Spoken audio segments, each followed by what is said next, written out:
y a plus de 2000 ans, au croisement de la Marne et de la voie romaine d'Agrippa, s'installe une tribu gauloise, les Cataloni. La ville qui grossit là, à la fin du IIIe siècle, se nomme Catalonum. Le nom devient connu en 451 lorsque les Huns d'Attila, venus d'Asie centrale, sont vaincus par le général romain Aetius à la bataille des champs cataloniques, à la Chèpre, semble-t-il, à une quinzaine de kilomètres de Châlons.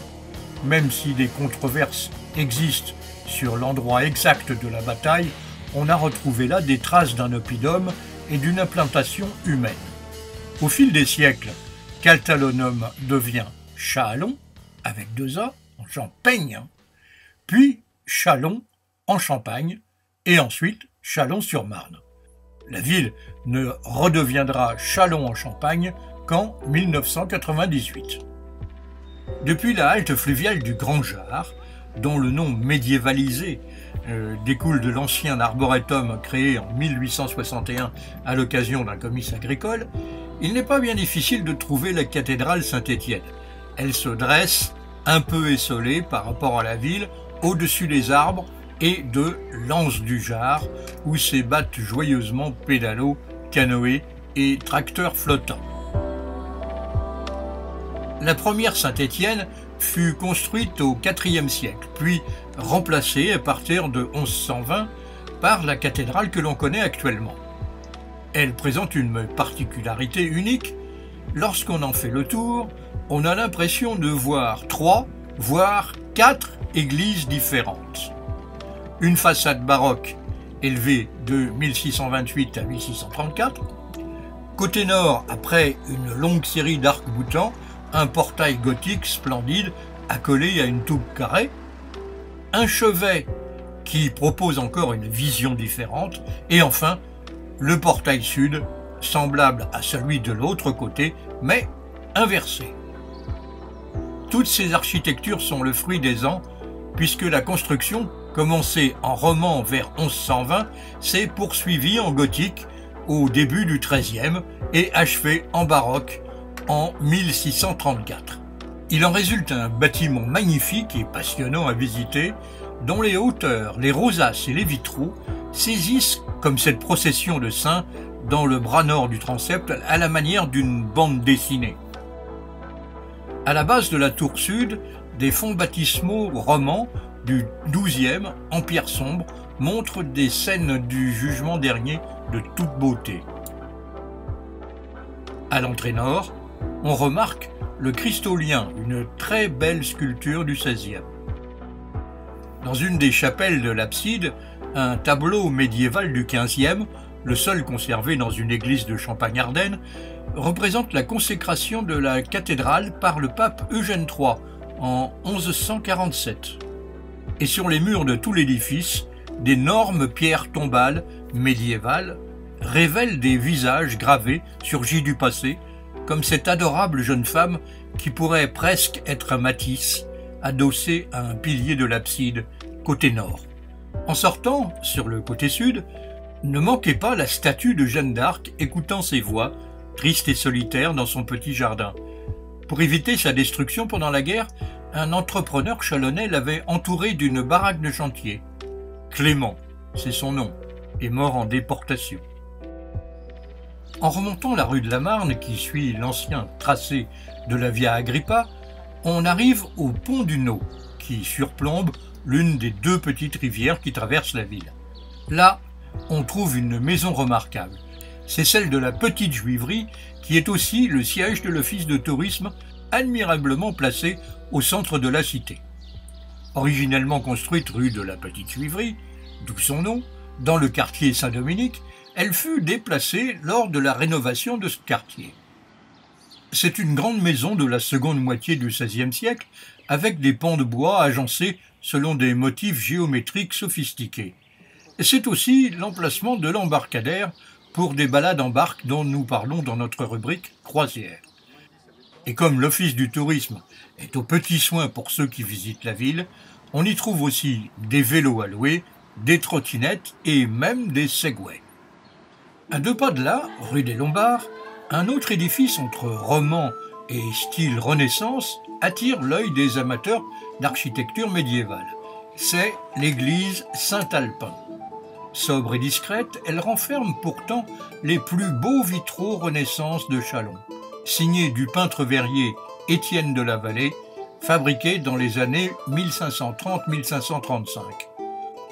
On y trouve aussi diverses sculptures admirables, comme ce Christolien offert à l'église en 1529 par un marchand chalonnais et son épouse, ainsi que ce petit bas-relief de la Vierge à l'Enfant de 1529 également.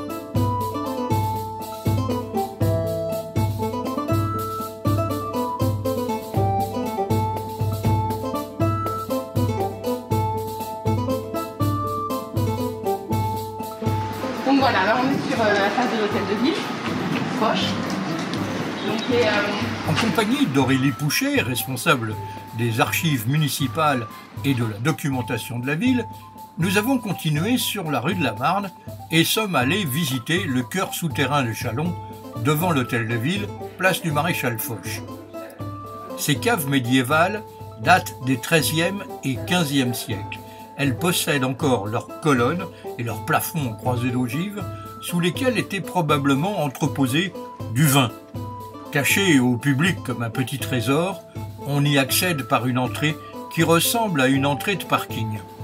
Dessous, c'est l'éblouissement. Il y a eu des restaurations faites, mais comme je vous dis, c'était pas du tout dans le projet municipal en fait. Elle a vite été en déshérence, on va dire, et il y a eu beaucoup de jeunes qui se squattaient. Voilà. Donc c'était très mal famé, toute la galerie à l'étage, et puis les cellules fermées au fur et à mesure, donc quasiment à l'abandon. Au-dessus, à 2 pas, s'élève la collégiale Notre-Dame-en-Vaux. Après l'écroulement d'une première chapelle romane en 1157, l'édifice est reconstruit dans un style qui annonce le gothique. À la fin du XIIIe siècle sont ajoutées 4 flèches. Le porche sud est achevé en 1469, en gothique flamboyant cette fois. L'église subira pendant la Révolution et en 1814 de nombreuses destructions. Mais au cours du XIXe siècle, la Susse, élève de Viollet-le-Duc, et l'abbé Champenois lui rendent l'aspect qu'on lui connaît. À l'intérieur, on découvre une rosace et des vitraux sublimes, dont certains du XVIe siècle, comme cette vie de Saint-Jacques. Sur un pilier, un petit triptyque, l'Adoration des Mages, révèle une huile flamande très rare du XVIe siècle, signée Peter Cock d'Alost, le maître de Bruegel l'Ancien. Sur un autre pilier, une simple plaque signale la pierre tombale de Jean Talon, un des pères du Québec, premier intendant de la Nouvelle-France au XVIIe siècle, dont nous avons évoqué la carrière lors de notre petite croisière sur le Mot et le No. On aura aussi une petite pensée pour les époux Noisettes, dont l'énorme pierre tombale gravée perpétue la silhouette depuis le Moyen-Âge. Quelques chiffres. Le carillon de 56 cloches, l'un des plus importants d'Europe, a été installé en 1863 en haut des 156 marches de l'escalier de la tour sud-ouest. Son cylindre, énorme, pèse 2 tonnes 2 et nous donne l'impression d'être dans une boîte à musique géante. Et ses 33 984 trous permettent de jouer jusqu'à 6 musiques différentes. Grande touche de bois, donc on les frappe, on joue du carillon en frappant à la main.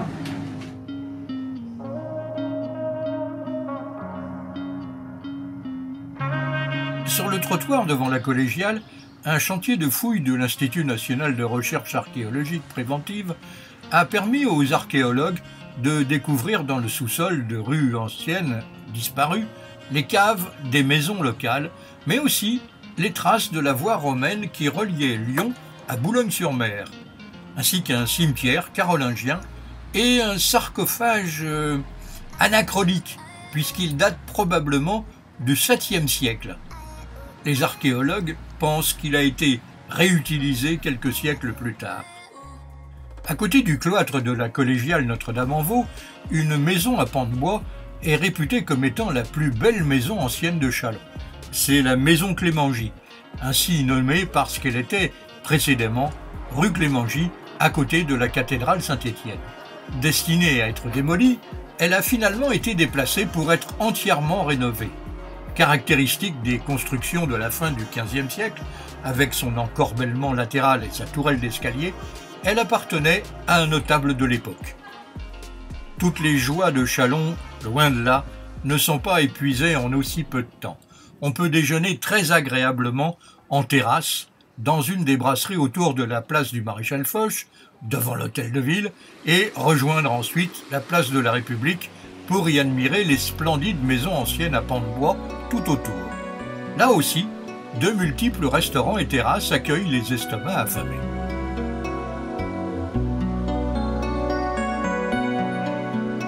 En empruntant la petite rue des Poissonniers, tout au début de la place, on arrive dans la rue Lochet, sous laquelle coule le Nau, et dans laquelle on trouve la synagogue, inaugurée en 1875. Juste en face, œcuménisme oblige, le temple protestant, également du 19e.